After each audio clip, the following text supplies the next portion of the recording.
Hola, bienvenido a Escuela Sabática hoy. Esta semana estudiamos el tema que se titula Misión en favor del prójimo. Y nuestro versículo clave es Lucas 10:27 que dice, aquel respondiendo dijo, amarás al Señor tu Dios con todo tu corazón, con toda tu alma y con todas tus fuerzas, y con toda tu mente, y a tu prójimo como a ti mismo. La lección de Escuela Sabática de esta semana está centrada en la muy conocida historia del buen samaritano registrada en Lucas 10, 30 al 37. Esta historia fue contada por Jesús como respuesta a una serie de preguntas con las que un experto intérprete de las escrituras del Antiguo Testamento quería ponerlo a prueba.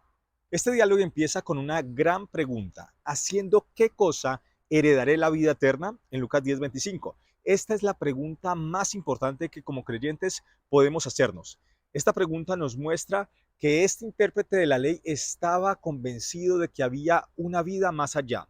Si bien es cierto, Lucas describe que el intérprete de la ley no tenía motivos sinceros, pues comenta que él hacía esta pregunta para probarlo, para probar a Jesús.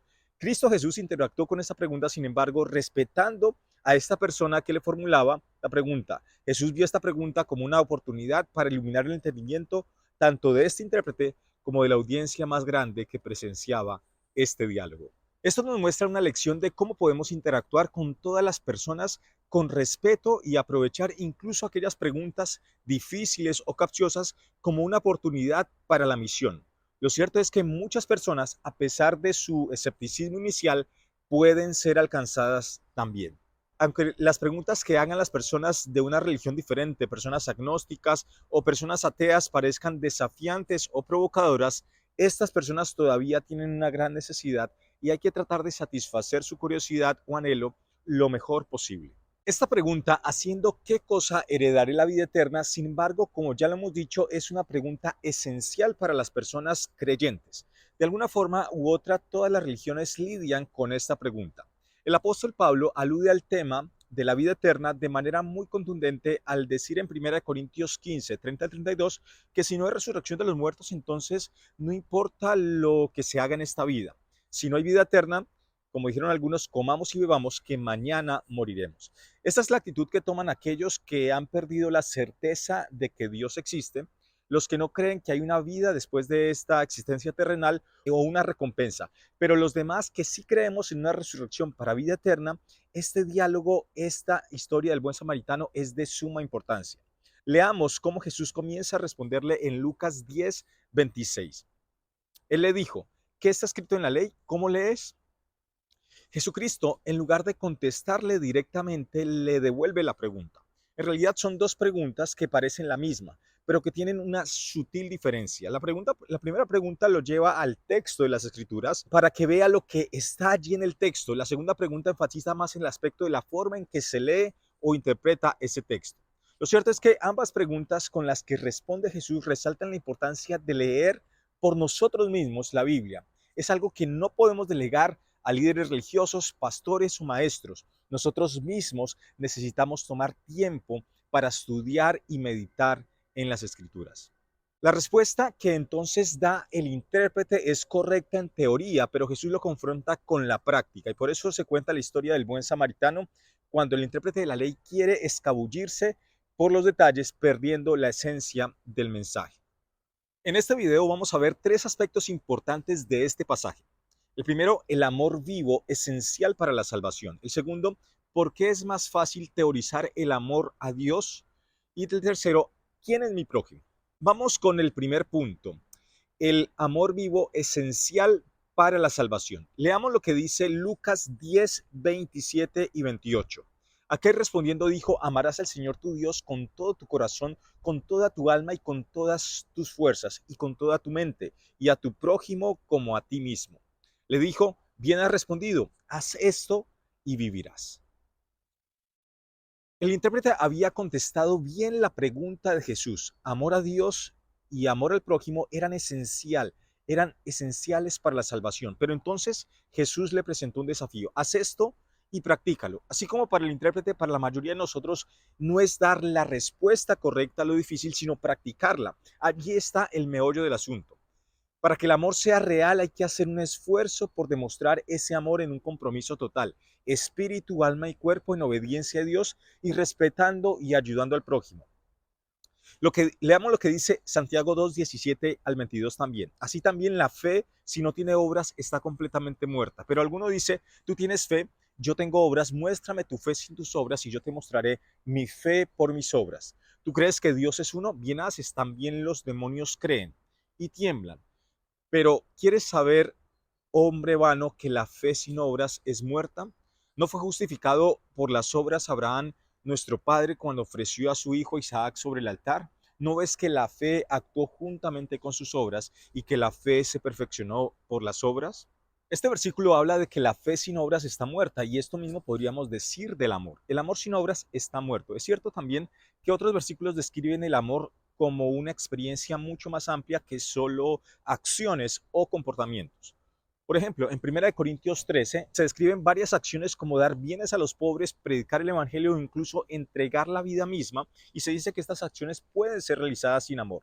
Y por lo tanto, cuando ese es el caso, estas acciones no tienen ningún valor o ningún sentido. Así que las solas acciones no representan el verdadero amor. Al mismo tiempo, quien dice amar y no lo manifiesta con hechos tampoco está representando el amor verdadero.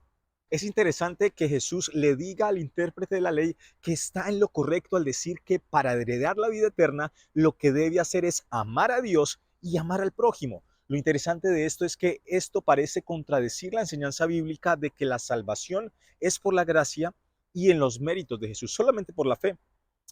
¿Cómo podemos entender que cumplir el mandamiento, amar a Dios sobre todas las cosas y al prójimo como a nosotros mismos, no es salvación por obras? Te invito a pausar el video un momento y a contestar esta pregunta.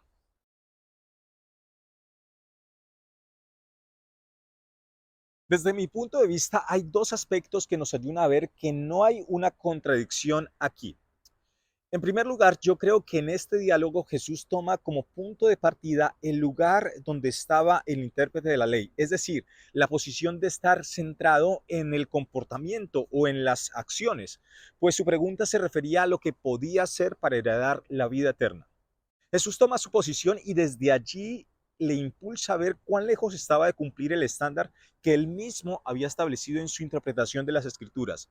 Es decir, que ni siquiera cumplía con el estándar para heredar la vida eterna, aunque este estándar fuera considerado como solamente acciones de amor. Pero ni siquiera él alcanzaba su propio estándar limitado. Por eso Cristo quería llevarlo a reconocer su falta de sinceridad y de comprensión y de lo que implicaba amar verdaderamente. En segundo lugar, la interpretación de este erudito de la ley era correcta en la medida que describía un aspecto del proceso de la salvación, a saber, la transformación, es decir, las obras de amor que vienen como resultado de estar salvo. Si uno mira la experiencia de la salvación como un proceso doble en el que Dios nos perdona y justifica por su amor y su gracia, pero que de igual manera nos transforma y nos santifica para llegar a vivir el amor que Él mismo ha puesto en nuestros corazones. En este sentido, no hay ninguna contradicción. La salvación siempre sigue siendo por gracia, pero el resultado de esa salvación va a ser evidente en la sinceridad de nuestro amor a Dios y al prójimo. Ese amor que Dios mismo pone en nosotros de una manera creciente en nuestra vida, en nuestra experiencia espiritual. Vamos con nuestro segundo punto. ¿Por qué el amor a Dios puede teorizarse más fácilmente? Este relato tiene su paralelo con lo que dice Mateo 22, 37 al 40, el relato de Lucas 10, donde Jesús mismo da el resumen de la ley diciendo que el primero y más grande del mandamiento es amar a Dios sobre todas las cosas y el segundo es semejante, amar al prójimo como a sí mismo. Aunque en este otro relato el foco de la conversación es la ley misma, mientras que en Lucas 10 el foco es la obtención de la vida eterna. Ambas cosas son complementarias, pues en la vida eterna seguirán estando vigentes los principios de la ley de Dios, amar al prójimo y amor supremo a Dios. Miremos lo que dice el libro Palabras de Vida del Gran Maestro, página 30. El amor es el principio fundamental del gobierno de Dios en los cielos y la tierra y debe ser el fundamento del carácter del cristiano. Solo esto puede hacerlo y mantenerlo estable y solo esto puede habilitarlo para resistir la prueba y la tentación. Por otro lado, tanto en el Antiguo Testamento como en el Nuevo Testamento encontramos textos que nos animan a practicar ese amor. Miremos, por ejemplo, como lo dice Miqueas 6:8. Hombre, Él te ha declarado lo que es bueno, lo que pide Jehová de ti. Solamente hacer justicia, amar misericordia y humillarte ante tu Dios. Parece bastante claro y directo amar a Dios y amar al prójimo. Sin embargo, había una tendencia en el tiempo de los judíos, del tiempo de Jesús, y que sigue estando con nosotros en muchos aspectos también, de querer espiritualizarlo todo. Es decir, expresar en bonitas palabras nuestra fe y teorizar sobre el amor, pero sin practicarlo.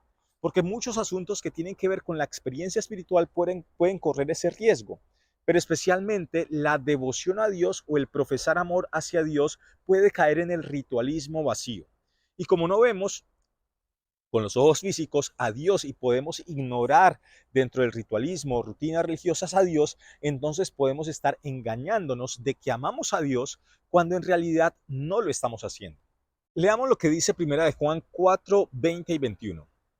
Si alguno dice yo amo a Dios, pero odia a su hermano, es mentiroso, pues el que no ama a su hermano, a quien ha visto, ¿cómo puede amar a Dios a quien no ha visto?